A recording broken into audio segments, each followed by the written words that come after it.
Hello friends, I'm back with another question which is asked in GATE 2022 Economics. Question जो कि आपको slide पे दिख रहा है वही सेम है. So let's start.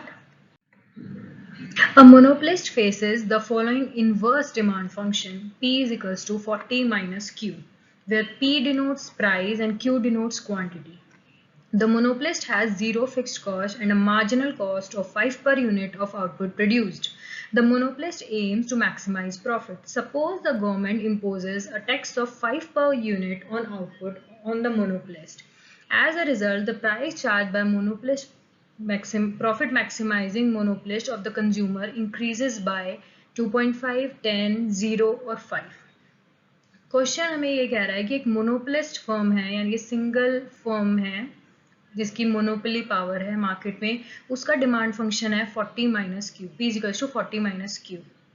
मोनोपोलिस्ट की कॉस्ट, फिक्स्ड कॉस्ट आपकी जीरो है एंड मार्जिनल कॉस्ट एक यूनिट एक्स्ट्रा प्रोड्यूस करने की फर्म की कॉस्ट है 5. मोनोपोलिस्ट का एम है प्रॉफिट मैक्सिमाइज, वो हमेशा ही होता है. सपोज द गवर्नमेंट ने इम्पोज कर दिया, टैक्स लगा दिया 5 per unit of output. Her unit पे 5 रुपए का, $5 का और यू कैन से रुपीज का उन्होंने टैक्स इम्पोज कर दिया. तो उसकी वजह से कंज्यूमर को कितना ज्यादा प्राइस देना पड़ेगा एक कमोडिटी के लिए. तो हमें वो प्राइस निकालना है कि कंज्यूमर के लिए टैक्स लगने के बाद प्राइस कितने से बढ़ेगा. So as we know profit maximize कहाँ करता है मोनोपोली, जहाँ पे एमआर हमारा एमसी के इक्वल होता है. तो firstly we have to find out the MR. तो इम्पोजिशन ऑफ टैक्स से पहले हमारा प्राइस था 40 माइनस क्यू. टोटल रेवेन्यू क्या होता है, price into quantity. So P को हमने सब्स्टिट्यूट कर दिया value 40 minus Q, Q as it is लिख दिया, मल्टीप्लाई कर दिया 40 Q minus Q square. MR is the derivative of total revenue function. तो derivative of T R with respect to quantity. तो 40 क्यू का डेरिवेटिव 40, क्यू स्क्वायर का derivative 2q. Now mc is equals to 5 already given. तो after substituting value of mr and mc in the profit maximizing condition we get 2q is equals to 40 minus 5, Q is equals to 17.5 units. यानी कि monopoly profit maximising quantity है monopoly की 17.5 units. अब हम इस Q की value को put कर देंगे डिमांड फंक्शन में, तो हमें मिलेगा P is equals to 40 minus 17.5, we get P star is equals to 22.5. यानी कि प्रॉफिट मैक्सिमाइजिंग प्राइस मोनोपोली का 22.5 है एंड प्रॉफिट मैक्सिमाइजिंग क्वांटिटी है 17.5 यूनिट्स. ऐसा आपको ग्राफ में भी दिखेगा बिफोर टैक्स. यहाँ पर मैंने डिमांड फंक्शन ड्रॉ करा है 40 एक्सेस पे. ये कैसे आया, हमारा डिमांड फंक्शन है P is equals to 40 minus Q. जब भी हमें हॉरिजॉन्टल और वर्टिकल इंटरसेप्ट निकालने होते हैं हम इसमें एक की वैल्यू 0 पुट करते हैं. जब हमने Q की वैल्यू 0 पुट करी तो हमारे पास प्राइस आया 40, यानी कि मैक्सिमम प्राइस जो मोनोपोली चार्ज कर सकता है वो आ गया 40, यानी कि हमारा वर्टिकल इंटरसेप्ट हो गया 40. सिमिलरली हमने जब प्राइस को 0 पुट किया तो हमारा क्वांटिटी आया 40, यानी कि मैक्सिमम क्वांटिटी जो मोनोपोलिस्ट सोल्ड कर सकता है, क्वांटिटी डिमांडेड जो मैक्सिमम होगी वो होगी 40.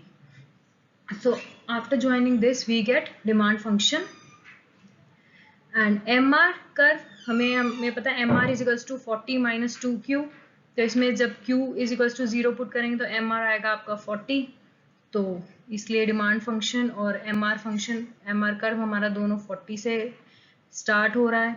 जब हम MR is equals to 0 put करेंगे तो हमारा Q आएगा 20 यूनिट्स. तो हॉरिजॉन्टल इंटरसेप्ट MR का होगा 20 पे. ये हमारा 17.5 इक्विलिब्रियम क्वांटिटी निकली है. इंटरसेक्शन MR और MC का डिटरमाइन करता है इक्विलिब्रियम क्वांटिटी अंडर मोनोपोली. और जब हम इसको एक्सटेंड करके डिमांड फंक्शन से जहां पर ये इंटरसेक्ट करता है वो हमारा डिटरमाइन करता है इक्विलिब्रियम प्राइस जो कि है $22.5. Okay, now looking forward. Now government ने इम्पोज कर दिया टैक्स.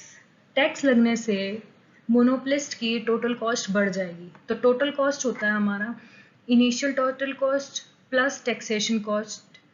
तो टोटल कॉस्ट फर्म का पहले कितना था, fixed cost plus variable cost, और ये टैक्सेशन कॉस्ट इस टाइम ऐड हो गया। फिक्स्ड कॉस्ट हमें क्वेश्चन में गिवन है कि 0 है। वेरिएबल कॉस्ट कैसे निकलेगी, मार्जिनल कॉस्ट इनटू क्वांटिटी। और टैक्सेशन कॉस्ट कितनी है, टैक्स लगेगा हर यूनिट पे और जितनी यूनिट्स परचेज करेंगे उसके ऊपर लगेगा, तो tax into quantity. After putting values MC is to 5 given है, टैक्स हमें पता है 5 का, तो ये टोटल कॉस्ट आ गई हमारी 10Q। New total cost is equals to 10Q। अब new marginal cost is equal to derivative of total cost with respect to quantity आ गया 10। नाउ न्यू इक्विलिब्रियम कहाँ पे अटेन होगा, जहाँ पर MR हमारी न्यू MC के इक्वल होगा। तो after substituting the values MR हमारा एज इट इज रहेगा, जो कि पहले भी था 40 minus 2Q is equals to 10. After solving this we get Q double star is equals to 15 units, यानी कि this is the equilibrium quantity after imposition of tax.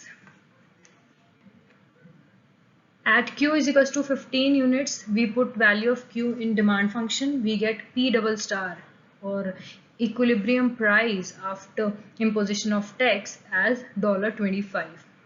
This implies new equilibrium quantity is 15 units and price is $25. अब आ जाते हैं graph पे after tax.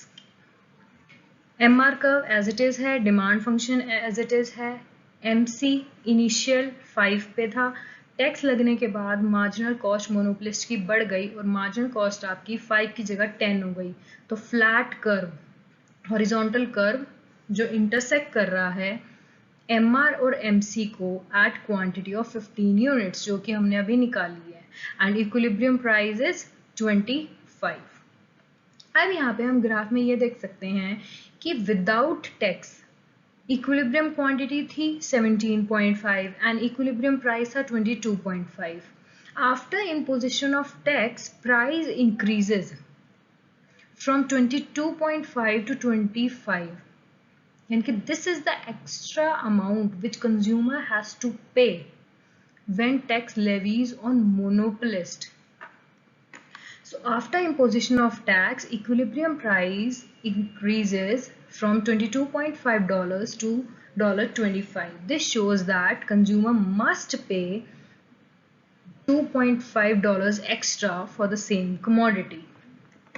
Therefore, imposition of tax increases price of good for the consumer by 2.25. Rather, government ने tax लगाया पूरा monopolist पे, लेकिन monopolist ने in the form of higher prices इस टैक्स को शिफ्ट कर दिया to the consumers in the form of higher price. $5 का टैक्स में उन्होंने कंज्यूमर्स से $2.5 का टैक्स मोनोपोलिस्ट ने कंज्यूमर्स से कलेक्ट किया। So at the end we can say that $2.5 से कंज्यूमर का प्राइस बढ़ जाएगा, और यही हमें क्वेश्चन में पूछा था। तो I hope you understand and the entire concept. In case you feel any problem, you can use comment section for that. Thank you.